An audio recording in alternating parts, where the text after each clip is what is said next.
Hello and welcome to the Pro Wrestling Personified podcast. I'm your host, Louis Carlin, and we're part of the Tapped Out Wrestling Podcast Network. Good to be here this week. Had quite a weekend this week in Windsor, looking for a house. So I'm recording a little bit late, so it's going to be a little late release for the Pro Wrestling Personified podcast, the Impact Wrestling edition. Of course, we're part of Tapped Out Wrestling Podcast Network, but I'm here. I watched the show, and I'm ready to talk about Impact Wrestling for this week. It was a decent show. The big thing was the whole, the fight in the woods, the unsanctioned match in the woods between Eddie Edwards and Sami Callihan. And I don't know, I'll go into it, but I wasn't really a big fan of that. But we'll go into the show. Didn't have too many matches this week, a lot of video packages, but we'll go into it. We'll go into the matches. But before we do, a few things. I got some news I want to go over. But even before I go over the news, I want to address something. If you've been following my page, you might notice that I'm involved in my first Twitter beef, or my first social media fight, with this idiot JP Sims. The story between me and JP, we used to be friends. We used to be really close. We used to be buddies. You can even say we were like best friends. We would talk all the time, but things have kind of soured between me and JP. And and I don't like to do this. I don't like to talk on social media about other people. But this what he did was just absolutely unacceptable in my opinion.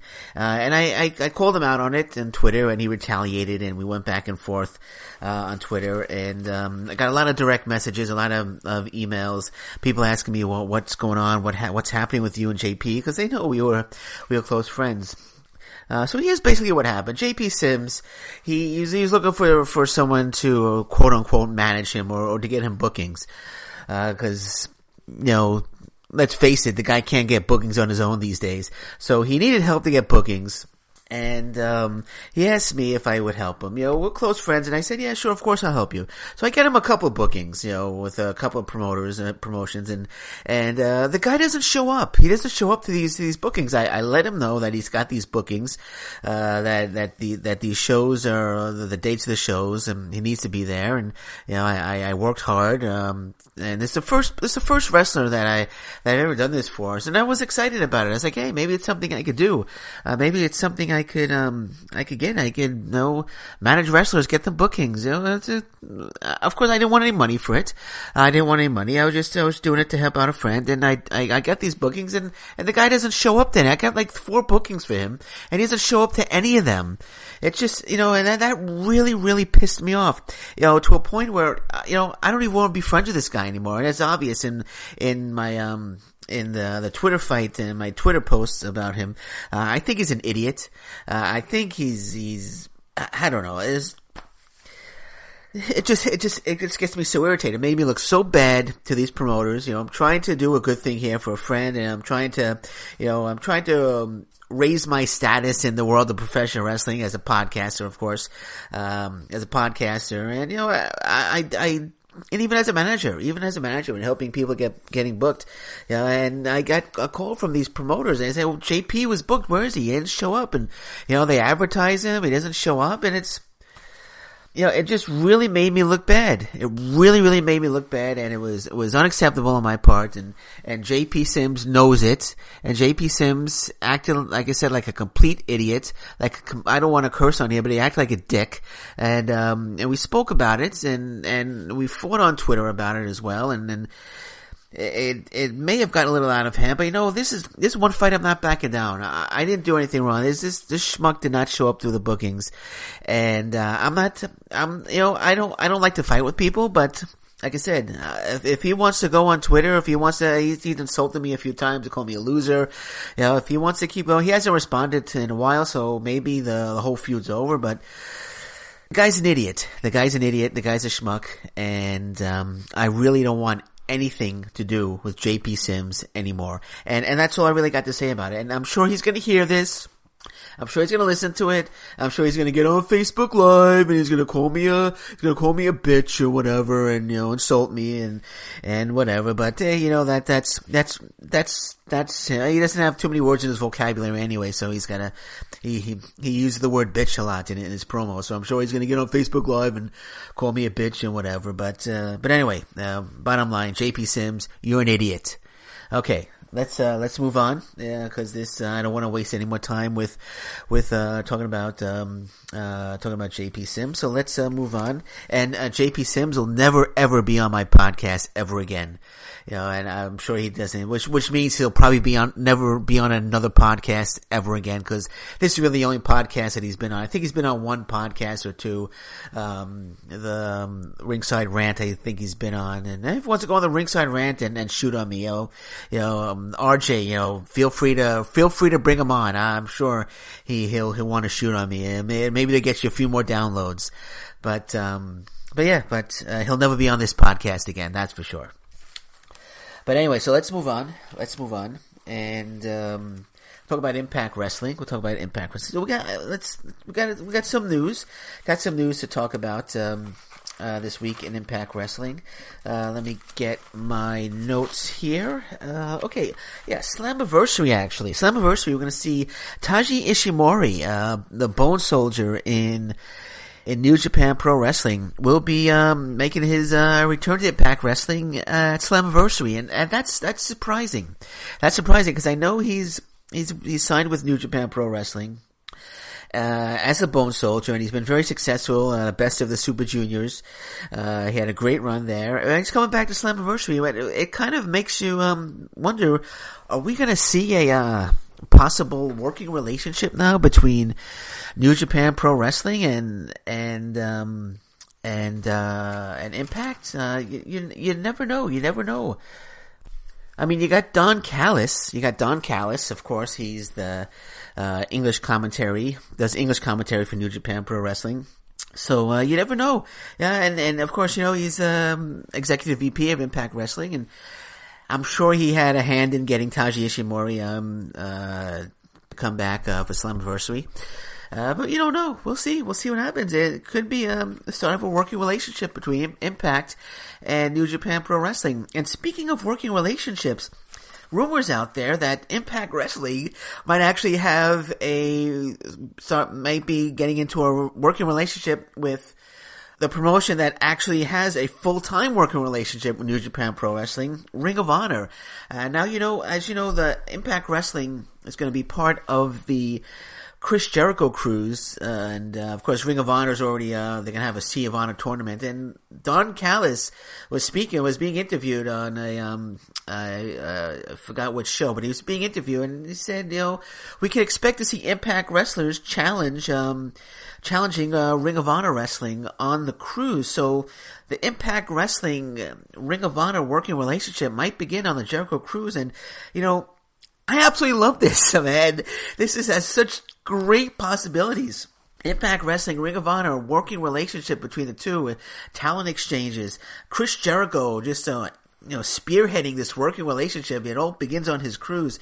And of course, Chris Jericho, he's the new Japan Pro Wrestling IWGP Intercontinental Champion. He defeated Tetsuya Naito at Dominion. He's already in New Japan. I wouldn't be surprised. He's got the relationship now with Ring of Honor and Impact Wrestling. They're both going to be on his cruise. The WWE is not going to be on the cruise, so. But this has tremendous possibilities, man. I'm super excited for this, man. I can see Chris Jericho, working in Ring of Honor and then appearing in Impact, and Eli Drake going to Ring of Honor and challenging like Silas Young, and we could have Brian Cage headed over there, going one-on-one with Dalton Castle or something. The possibilities are endless here, and if this is in fact does come to fruition, and we do have an Impact Wrestling Ring of Honor partnership, and we do have joint shows, the WWE better take notice, because this is huge. This is huge. You see Cody and Eli Drake going 1-on-1, Moose going over there, Beer City Bruiser coming over to Impact Wrestling. Like I said, the possibilities are endless, and I'm stoked. I'm stoked. I hope there's some live streaming from this cruise, because I really want to see. Sami Callihan already cut a promo on Chris Jericho. We could see Callihan and Jericho down the line in a one-off match. Maybe Slammiversary, possibly not, but maybe Bound for Glory. But we're gonna see. It's again. I'm stoked. I'm so excited for this. I'm so excited for this potential partnership between Impact Wrestling and Ring of Honor. You could hear it in my voice. I'm so excited for it. The possibilities are absolutely endless here, and I can't wait. I can't wait for the announcement to be made that Impact Wrestling and Ring of Honor have a working relationship, which means Impact Wrestling may also have that working relationship with New Japan Pro Wrestling. Gee, it's incredible. It could be incredible if it happens, and I have a good feeling it's going to. And can't wait for this cruise to take place. I can't wait for the Impact interaction with the Ring of Honor. It's a good time right now. It's a good time right now to be a non WWE watching professional wrestling fan. And that's all I got to say about that. And also returning to Slammiversary is going to be Johnny Impact. Johnny Impact will be returning to Slammiversary as well. Not much. They spoke about it on the show, this week's show. I'm not sure who his opponent will be. It could be Taiji Ishimori. And speaking of Ishimori, I don't know if he's coming as Bone Soldier, but I know at the Impact tapings, I just want to point this out. At the Impact tapings, they showed clips from New Japan Pro Wrestling of Taiji Ishimori. So that's another indication that there could be. I might have mentioned that already. I'm not sure. I'm just so excited. I'm forgetting everything, man. But they showed clips of him from New Japan Pro Wrestling, which is interesting as well. But Johnny Impact will be returning to Impact Wrestling at Slammiversary. So I can't wait. Slammiversary is it's going to be an interesting show. I wouldn't be surprised if Chris Jericho shows up. Who knows? Who knows is going to show up? I'm trying desperately to get July 23rd off so I could go July 22nd because it's right here in Toronto. I'm trying desperately to get that, to get those days off, to get that day off so I could go see Impact Wrestling. Because on the 23rd, I get up at 3:30 in the morning, and it's not, it wouldn't work for me if I had to, if I went to a show and got home at midnight and then I get 4 hours of sleep, so it won't work for me. And quite frankly, my job is a little more important than Impact Wrestling in my life. But I'm gonna try. I'm gonna try to get the day off so I can go to Slammiversary. I'm not gonna buy any tickets until it's confirmed that I could go to the show. But I'm hoping I could go. I'm hoping I could go to the show. The Impact Wrestling Grand Title has been deactivated, and all I got to say about that is thank God. Thank God. I was never really a fan of the title, never really a fan of the matches. Any remnants of Billy Corgan is now gone from Impact Wrestling. Not that there's, I'm not talking bad about Billy Corgan. He's doing a great job with the NWA right now. But I never liked the title. I never liked the format, and the title has been deactivated. And no more Impact Wrestling Grand Title. That title is gone. All right, and that's it. That's it for news. That's it for news. So it's so the show this week. The show this week actually was. It was good. It was good. I didn't like the fight in the woods, which was the main event, the unsanctioned fight in the woods. Eddie Edwards threatening to murder Sami Callihan. It's just, again, we'll start with that. We'll start with that match. I don't get it. What, like he's snapping, but why is he snapping? Why? I don't understand why he wants to murder Sami Callihan, and why he's like, I'm gonna murder Sami. Like last week, he's, I'm gonna murder Sami Callihan, and this week he's like, to the cameraman, you come with me and keep filming. I don't care if he dies. If he dies, just keep filming.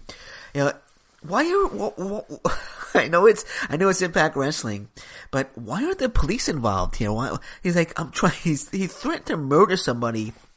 he threatened to murder somebody, on live TV. Well, not live TV, on taped TV.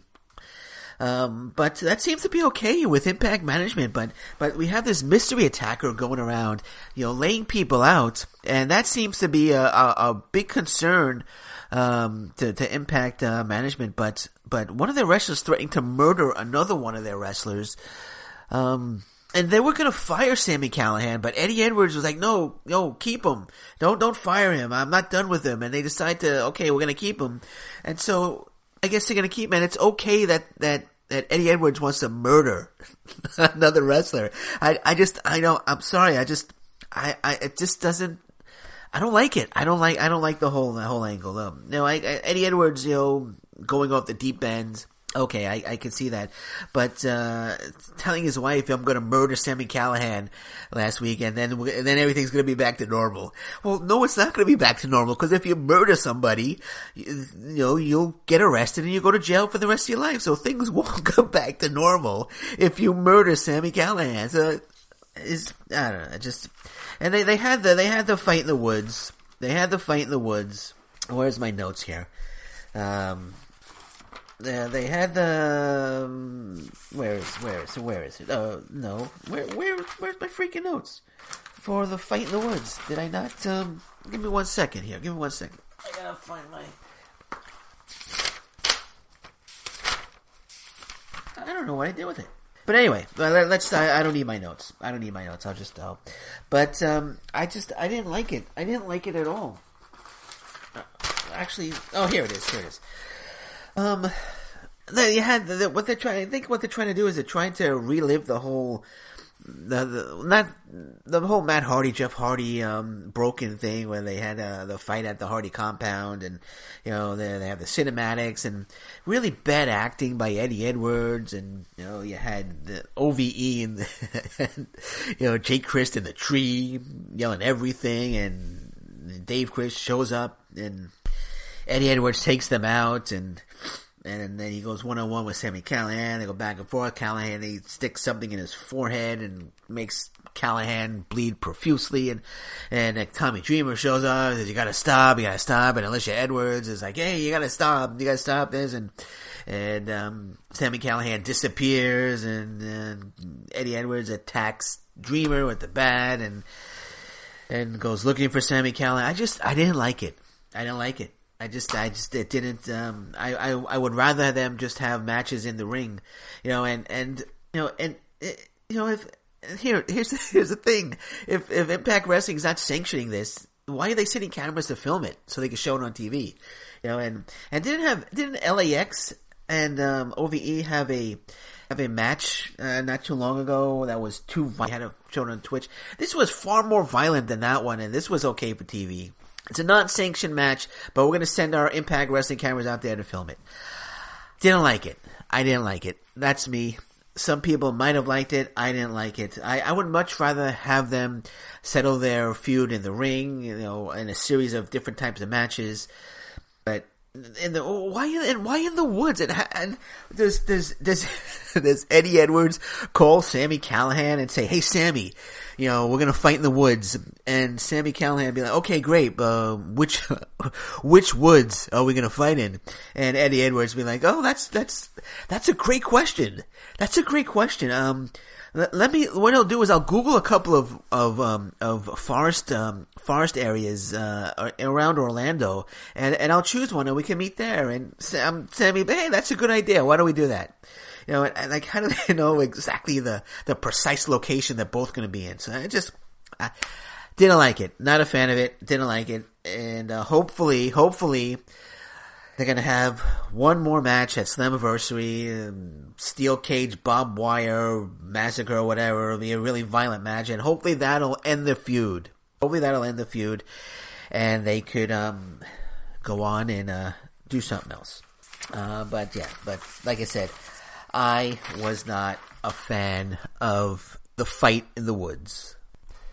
Now, the opening match, I really, really liked. I really, really liked the opening match. DJZ and Andrew Everett, the Impact Wrestling Tag Team Champions, putting the titles on the line against Drago and Aerostar. I really liked this match. I don't know. I'm sold on DJZ and Andrew Everett as the Impact Tag Team Champions. I think they make great tag team champions, and I think Drago and Aerostar are great opponents for DJZ and Andrew Everett. And this was an absolute solid match. I was really impressed with DJZ. He hit some really, really nice spots in this match. Aerostar was on point. In the last few matches he might have, last few matches he seemed like he might have been missing a little something, but he was almost flawless in this match, Aerostar. And I absolutely loved it. Solid match, from start to finish. I hope Z&E, Andrew Everett, DJZ, are tag team champions for a long time. I'm sold. I'm a fan. I'm a fan of Z&E as Impact Wrestling tag team champions. Drago and Aerostar, like I said, they're a great team. I like this. I like the fact that we have a new team, Drago and Aerostar, and a fresh young team, DJZ and Andrew Everett as the Impact Wrestling Tag Team Champions. Much better choice, in my opinion, right now than Eli Drake and Scott Steiner. This breathe a breath of fresh air was. How do you say it? How do you say it? This really gave the tag team division. This was really a breath of fresh air for the tag team division. Sorry, I lost my train of thought there for a second. This is really a breath of fresh air for the Impact Wrestling tag team division, and they really need to build on this match to improve the tag team division. And I think this is a great start with these two tag teams. Like I said, Drago and Aerostar are great opponents for DJC and Andrew Everett, but they need to get more tag teams. And there are a lot of tag teams out there right now that they could bring in, but this is a start. This is a start. And I really, really liked the match. I really liked the opening match. Really solid match. Of course, DJZ and Andrew Everett win the match. They retain. And like I said, they could be a dominant tag team. I hope they have the titles for a long time. But I have a feeling that LAX is eventually going to get the titles back. But DJZ, Andrew Everett retain the titles on this occasion, and Don Callis, who was actually who's on commentary with Josh Matthews, and I love Don Callis on commentary. He was questioning, Aerostar has the lighted mask, and he was like, how does he keep that mask lighted? Is there batteries in there? Or I think, and then Matthews had said, I believe that he's got batteries in there, and he brought up Chris Jericho's jacket, another Chris Jericho. There's a Chris Jericho reference there on Impact Wrestling, and Don Callis said what he would do if he was the opponent of Aerostar is he would throw some water onto the face of Aerostar and electrocute him. So that was a great line by Don Callis. The great line by Don Callis. But overall, great opener, solid action. I absolutely thoroughly enjoyed this opening match on Impact Wrestling. Then from there, we got Sami Callihan, Eddie Edwards video hype for the Fight in the Woods, which I've already discussed. The Petey Williams and Sanjay Dutt are arguing over the mystery attacker. This mystery attacker. I'm wondering, when are they going to reveal the mystery attacker? They're talking about it. Maybe at Slammiversary we'll get the big reveal. I think, and I posted a picture of Kill Shot from Lucha Underground, and he's got that symbol, the symbol that's on the card that's being left of the people that are being attacked, and he's got that same symbol on his mask. So I think it's Lucha Underground's Kill Shot, or maybe it's Kill Shot and Willie Mack. I would love to see them come in as a tag team to Impact Wrestling. That would be great, but I'm thinking it's Kill Shot and maybe one or two other wrestlers. Some people are saying it's a Killer Cross from Lucha Underground. I'm saying maybe it could be Killer Cross, maybe it could be Kill Shot, they could be forming a faction, but we'll see. We'll get the big reveal soon. I hope we get it soon, because I'm really curious to see who this mystery attacker is, and to see if my prediction of Kill Shot is correct. we get a really, really good video package of Su Yung. When Jeremy Borash left, people were like, oh, Jeremy Borash going to WWE, he does great work behind the scenes. He had Nick from the Tap Down Wrestling Podcast Network. He says, oh yeah, Jeremy Borash has great work behind the scenes, does great graphic work. But I'm saying, well, it will just open the door for someone else, right? And that's exactly what it did. This was a great video package. Su Yung, winning the Knockouts title last week. Absolutely loved it. It was great work. Whoever made this video package did a great job. So whoever did it, you have my applause. There you go. Then we got the Global Wrestling Network flashback of the week. You got Tommy Dreamer against Rob Van Dam from a few years ago in a hardcore match. And again, this was like 8 minutes long. It's like, come on. It's the flashback moment of the week. Again, I fast forward through these because I don't want to watch them. I don't want to watch them. It's just, they could be showing a first run match. I fast forwarded. I don't know how the match was. I don't remember the match. But I fast forwarded. All I know is Rob Van Dam won this match, this Global Wrestling Network flashback of the week. And again, way too long. If you're going to show like a clip, just show Van Dam hitting the 5-star frog splash, 10 seconds of it or whatever, and then say, hey, that's the Global Wrestling Network flashback of the week. But way too long. Way too long. They need to cut that down. I'm not a fan of that. Not a fan. We know that. We hear me talk about that week in and week out. But I think we're stuck with it. We're stuck with the Global Wrestling Network flashback of the week, 7 or 8 minutes of it every week. Then we are in the clubhouse with LAX. LAX is in there. They got their tequila. They got their paper. They're feeling good. And Diamante returned, and they were excited. They saw Diamante, and she's like, "Where's Conan? Where's Homicide?"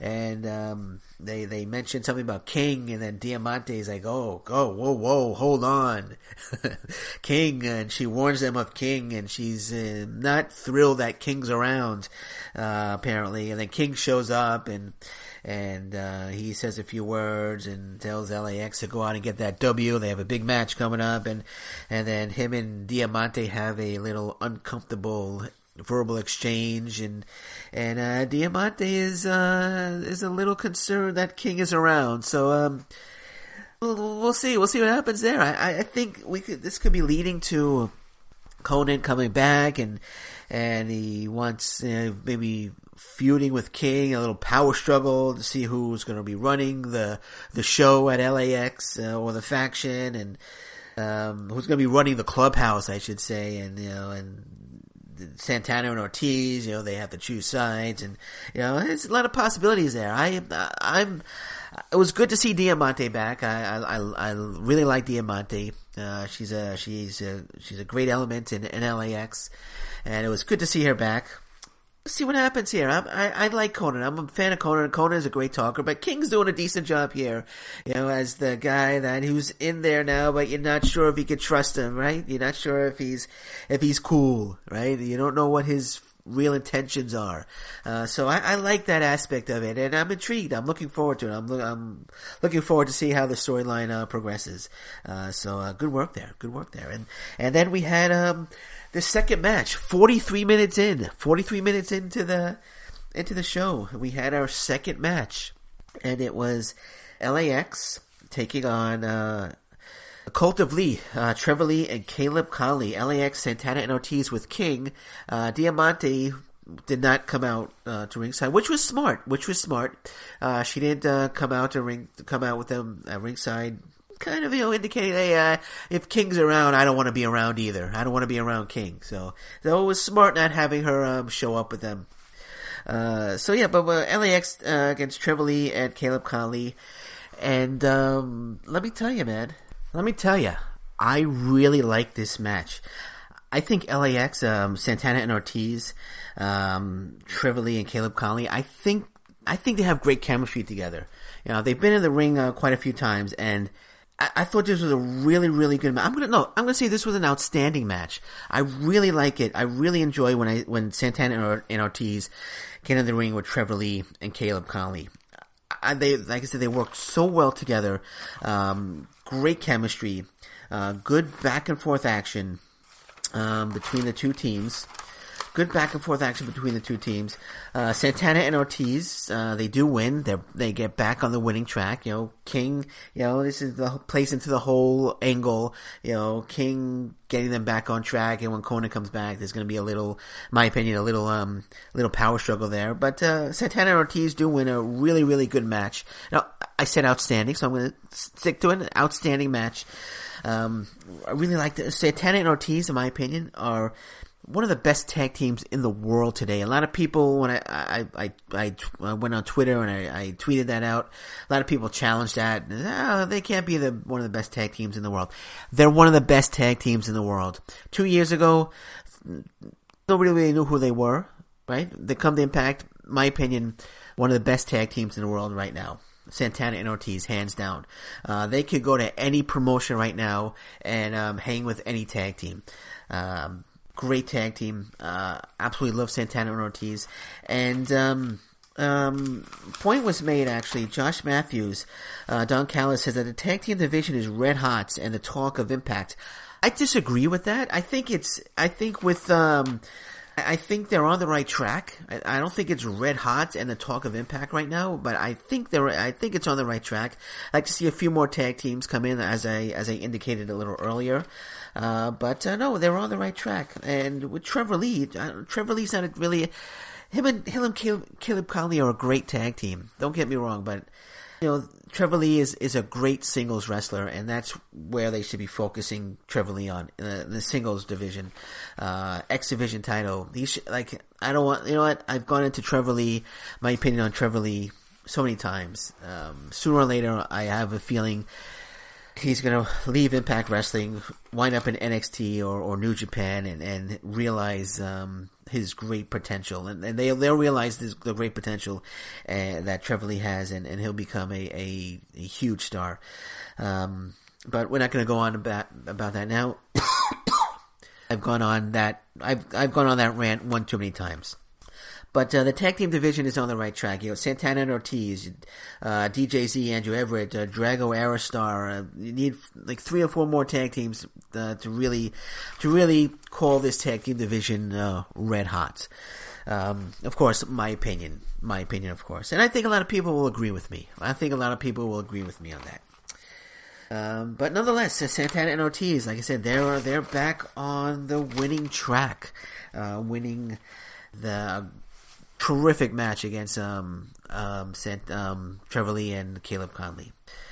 And then we go to match 3, which was just a squash match between Brian Cage and Rohit Raju of the Desi Hit Squad.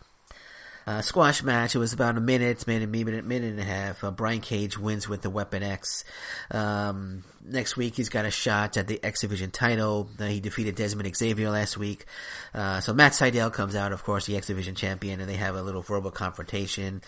Sydal asks Brian Cage to forego his title shot and stand by the side of Matt Sydal and look to his third eye or something of that nature. And Brian Cage, of course, doesn't speak, but he just destroys Matt Sydal. And next week, Matt Sydal's putting that X Division title on the line against Brian Cage. It should be a fun match. I don't see Brian Cage losing this match.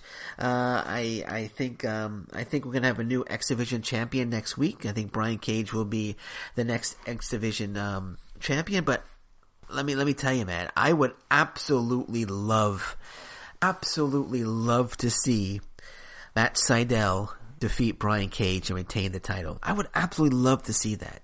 That would be a huge surprise to me. And I love watching pro wrestling and being surprised, and that would be a huge surprise for me next week if Matt Sydal successfully defends the title against Brian Cage. I just don't see it happening. Brian Cage is their guy now. He's they're molding him to be the top guy in Impact Wrestling.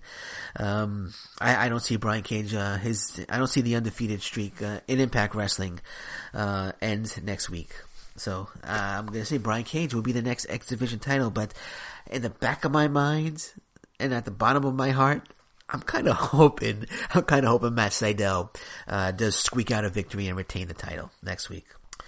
Anyway, from there, we had Josh Matthews with a Skype interview with Austin Aries, talking about, next week we got Eli Drake going one-on-one with Moose, to determine the number one contender, for the Impact title, and we'll meet Austin Aries at Slammiversary.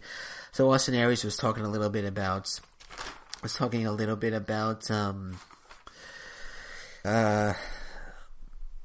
Moose and Eli Drake and how he feels they would be as contenders.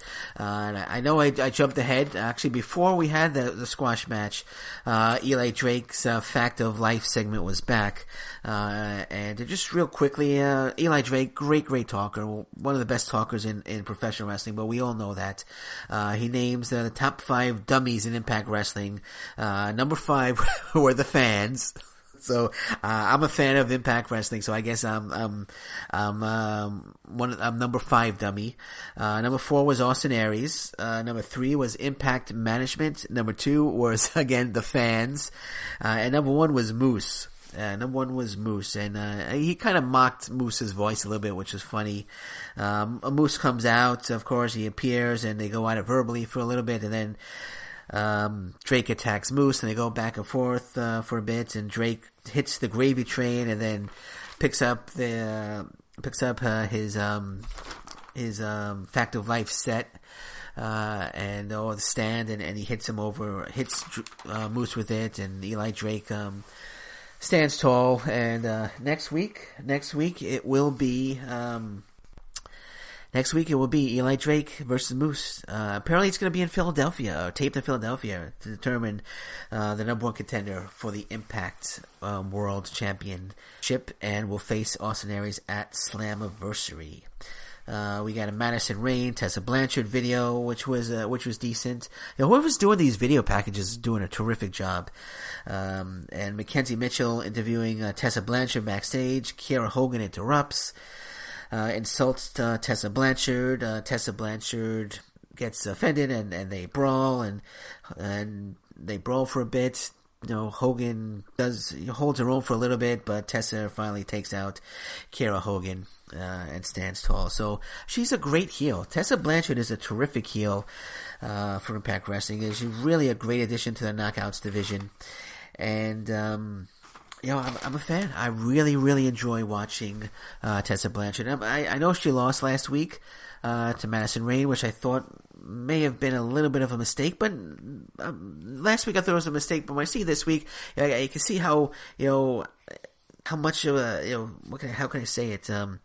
Just how she handled it. She's really she's pissed off this week. She's pissed off heel, and she took it out on Kiera Hogan, who made a huge mistake by interrupting that interview, and Tessa Blanchard took out Kiera Hogan. So it's okay, that's fine. I can see she really, even though she lost last week, I don't think she lost. I was afraid that she's losing so soon, and she's coming in, and people are gonna be like, Tessa Blanchard, her second match, she loses already. She's supposed to be this hot signing, and she loses already. But no, she came back with a vengeance and took out Kiera Hogan, and I'm sure she'll get that victory back from Madison Rayne. And no, I love Tessa Blanchard. I think she's been in Impact Wrestling for 3-4 weeks. I think she's the top player in the Knockouts division, Impact Wrestling. I love to see Taya Valkyrie come back, and I would love to see Tessa Blanchard one-on-one with Taya Valkyrie. That would be a tremendous match, I think. But looking forward to it. Looking forward to seeing what's in store for Tessa Blanchard. And I hope I know during the teleconference last week, she mentioned that she hasn't signed a contract yet, and I brought it up last week. I hope she signs soon. I hope they sign her to a long-term deal, because she's great. I love Tessa Blanchard. I absolutely love Tessa Blanchard. That was it for Impact Wrestling. That was it for Impact Wrestling this week. Now, let's just jump into So we're talking about Impact Wrestling, the flagship show. Let's go into Explosion. Watch Explosion this week. I'm not going to review the whole show because you just get the one match, of course, and the rest is just recapping and classic matches. But the match they showed this week was actually Falaba going 1-on-1 with Caleb Conley, who came out with Trevor Lee. And of course, Trevor Lee, interfering in the match, throughout the match. And you're wondering, why KM didn't come out with, Falaba here, because I know they're a tag team right now. So I don't know if Falaba's gonna be wondering where KM was, but I don't know, it would have been, because I know you got KM and you got Falaba, who are a team right now, and they're a decent team, and just wondering where KM was, unless this was, of course, taped before the whole Falaba KM storyline began, which is quite possible, actually. But Falaba came to the ring. Falaba came to the ring, and he's over. He is over. Falaba is fun to watch. He is fun to watch. He's really over, and had the crowd going with the ba ba ba, the no no no, and we had a really good match. Good back and forth action here. Just Caleb Conley did win. He snuck out a victory with the help of Trevor Lee. Trevor Lee held Falaba's legs as Caleb Conley got a pinfall victory. And he's just Falaba is this. He's probably one of the most over guys in Impact Wrestling, yet he never wins. He always loses. And it's time to change that. He's got to get a couple of victories under his belt. There's no way he should have lost this match to Caleb Conley. Again, really good match. Falaba, with the steamrolling move is just, I really enjoy watching Falaba matches. I just don't enjoy watching him lose all the time. And it's just because Falaba's in the ring, he's going to get the crowd going, and he's going to give a good match, but he's going to lose. I think, like I said, I said this on a past podcast. He's won less than 4 matches, I believe, since he's been in Impact Wrestling, and it's time to get this guy to stop winning, man. You really want to get this guy. You really want to get this guy to, get a number of wins under his belt. I mean, he's, people see him. Like I said, he's in the ring, and I'm sure I'm not the only person that thinks this. He's in the ring, and you get behind him, but you can't really get behind him because he's going to lose. It's just how we feel. But nonetheless, it was a really good match. It was a good match between Falaba and Caleb Conley on Explosion this week, which was on the Global Wrestling Network. It was a June 9th episode of Explosion, one of the shows that I enjoy watching. I only watch the match because they have recaps of Impact Wrestling, and they have classic matches, and so I don't really watch that, but I do enjoy the first run matches that they show, and this was a good one. Caleb Conley, very talented, and he got the victory over Falaba in a very good match. And that's it.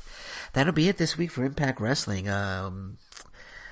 What else? Can I say anything else? I think that's it. That's it this week. Well, until then, as Myron would say, it's time to tap out. It's time to tap out, guys. So it is. I guess it is time to tap out. Actually, I won't. I'm not gonna steal Myron's catchphrase. So that's a one time deal. I don't want. I tweeted this, and I don't want Myron hit me with a shooting star press, because that wouldn't be fun to be on the receiving end of a Myron Fansar shooting star press. So I won't use your catchphrase anymore. Anyway, but that's it. That's it for me. And I'm going to say thank you very much for listening. My name is Lewis Carlin. This is the Pro Wrestling Personified podcast, the Impact Wrestling edition. And until next week, thank you. Bye-bye. And as always, stay safe, everybody. Bye-bye.